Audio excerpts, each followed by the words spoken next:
walk is the best සමගින් මම රනිජ මාත් එක්කලා දිල්සර එකතු වෙලා ඉන්න ඕගලන්ට අද කොළඹ දිස්ත්‍රික්කයේ තියෙන හොඳම ඒ වගේම සුන්දරම ස්ථානයක් ගැන කියන්නට. මේක ඇත්තටම කැලණි ගඟ සුපෝෂණය කරන වක්කොය ආරම්භ වන ස්ථානයේ පිහිටි රන්මුදු ඇල්ල කියන ස්ථානය.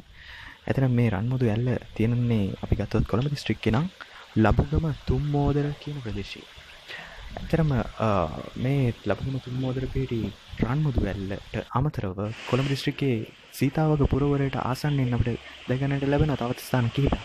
ඇත්තටම පෞරාණිකයි. සීතාවක පුරවරයේ රන්මුදු ඇල්ලේ සිට කිලෝමීටර් 1.4කින් දඹෝදර ඇල්ලත් කිලෝමීටර් 2.89කින් ඇල්ල උඩ ඇල්ලත් කිලෝමීටර් 5.53කින් කුමාරිවල ඇල්ලක් තියෙනවා. ඔව් දිල්සර් මල්ලි. අපි මේ රන්මුදු ඇල්ලෙන් ආරම්භ කරපු ගමනේදී මට මතක් කරන්න විශේෂ දෙයක් තියෙනවා. ඒ තමයි අපි මේ ගමන් කරපු රන්මුදු ඇල්ලේ තියෙන සුන්දරත්වය, අලංකාර බව, රමණීය බව. ඉතින් මේ ආකාරයෙන්ම තවත් කෙනෙකුට දැක බලා ගන්න නම් අපි මේ ප්‍රදේශ එම ස්ථාන නැරඹීමේදී වඩා පරිස්සම් වෙන්න ඕනේ.